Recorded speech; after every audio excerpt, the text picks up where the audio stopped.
कुछ ऐसे tips and tricks जो टॉपर बच्चा फॉलो करके अपने मार्क्स को इंक्रीज कर देता है और एक एवरेज बच्चा उसको निगलेक्ट कर देता है और अपने मार्क्स 20 से 30 मार्क्स लूज कर देता है। ये बात मैं इसलिए कह पा रही हूँ because I am also topper of my college and school life. क्या एग्ज़ाम हॉल में चिटिंग अलाउ होती है, और अगर हम एग्ज़ाम हॉल में खुद से कुछ लिख कर आएँ तो हमें क्या मार्क्स मिलेंगे, और पेपर को कैसे प्रेजेंट करें कि हम अच्छे से अच्छा स्कोर हासिल कर सकें। सो इन सब क्वेश्चंस के मैं आज आपको आंसर देने लगी हूँ विद प्रूफ। जो लोग मेरे व्लॉग्स देखते हुए आ रहे हैं उन्हें तो पता होगा कि मैं बहुत ज़्यादा पढ़ाकू बच्चा हूँ। मैं दिन में 15 to 17 आवर्स स्टडी करती हूँ, ये मेरा कैजुअल है रूटीन। और जब मैं 11th के पेपर देने गई थी मैंने अपने पिछले 5 साल, लोग कहते हैं पेपर्स को सॉल्व आउट करना चाहिए, मैंने पिछले 10 साल पेपर को सॉल्व आउट करा था, वो सब मेरे पास पड़े, मैं वो सब भी आपके साथ शेयर करूँगी। एंड सेकेंडली मैंने जैसे पेपर्स को प्रेजेंट करा था मैं वो सब आपके साथ शेयर करने वाली हूँ।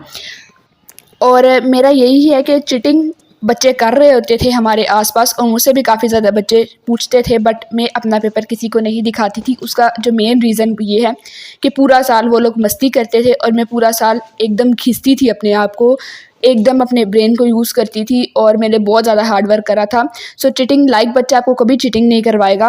और सेकेंडली जो नालायक बच्चा आपको चीटिंग कराएगा वो आपको एकदम ख़राब चीज़ दिखा देगा जिसके आपको 0 मार्क्स मिलने वाले। आप उससे देखने से अच्छा आप थोड़ा बहुत अपने ब्रेन का यूज़ करो और खुद से कुछ लिख लो, फिर भी आपको मार्क्स मिल जाएंगे। और खाली पेपर बिल्कुल भी छोड़ कर मत आना। और कभी कभार आपके टीचर्स अच्छे होते हैं, जैसे मैं APS में गई थी उनके टीचर्स बहुत ज़्यादा अच्छे थे, वो खुद एक से दूसरे को शीट पास करवा रहे थे। बट मुझे ये केस बिल्कुल नहीं पसंद। एक बच्चा जो पूरा साल हार्ड वर्क करता है और एक बच्चा जो पूरा साल एंजॉय करता है, फिर उसमें कोई फ़र्क नहीं रहता।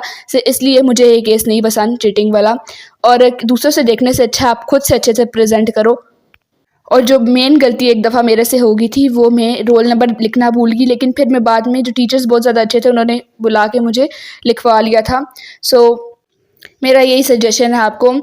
और क्या पेपर वाकई में बहुत ज़्यादा मुश्किल आता है? तो ज़्यादातर जो बच्चे हैं उनको ये लगता है कि पेपर मुश्किल आता है, बट पेपर एक एवरेज और एक टॉपर बच्चे को देखकर ही बनाया जाता है कि इतना पेपर इजी हो कि एक एवरेज बच्चा उसे सॉल्व आउट कर सके और एक टॉपर बच्चा अपने हाईएस्ट मार्क्स अचीव कर सके। और जो नालायक बिल्कुल बच्चा होता है जिसने पूरा साल कुछ नहीं पढ़ा तो उसका तो फेल होना बनता ही है। अगर आप एक नालायक बच्चे हो, आपने पूरा साल नहीं पढ़ा, तो आप डरो ना, आप लास्ट टाइम पे सिर्फ past year paper solve out कर लो। मेरा हमेशा से ये रहा है, मैं सारी बुक्स पढ़ती हूँ लेकिन लास्ट में मैं इस चीज़ का रिग्रेट करती हूँ कि मैं पूरी बुक्स के ऊपर हार्ड वर्क ना करती, मैं सिर्फ पास्ट ईयर पेपर कर लेती, मुझे अच्छा स्कोर मिल जाता और मुझे इतनी मेहनत ना करनी पड़ती। आप लोग इस चीज़ से बच सकते हो। और अब जो मैं आपको पेपर अपनी प्रेजेंटेशन दिखाने लगी हूँ, इसको गौर से देख लो और अच्छे तरीके से समझ लो। अगर आपने इन स्टेप्स को फॉलो कर लिया और ऐसी ही सेम जैसे मैं दिखाने लगी हूँ पेपर को प्रेजेंट कर लिया, ये मेरे अपने पेपर है, मैंने अपनी हैंड राइटिंग में इन्हें सॉल्व आउट करे हुए हैं, ये मेरे पास ढेर पड़े हुए हैं।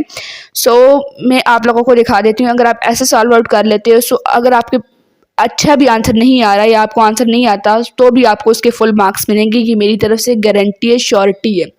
और ये मैं ऐसे नहीं कह रही, जब मुझे पेपर में क्वेश्चंस नहीं आते मैं इन्हीं टिप्स को फॉलो करती हूँ और उसमें अच्छे मार्क्स ले लेती हूँ। बस आप इन्हीं टिप्स को फॉलो करोगे आप लोगे अच्छे से अच्छे मार्क्स।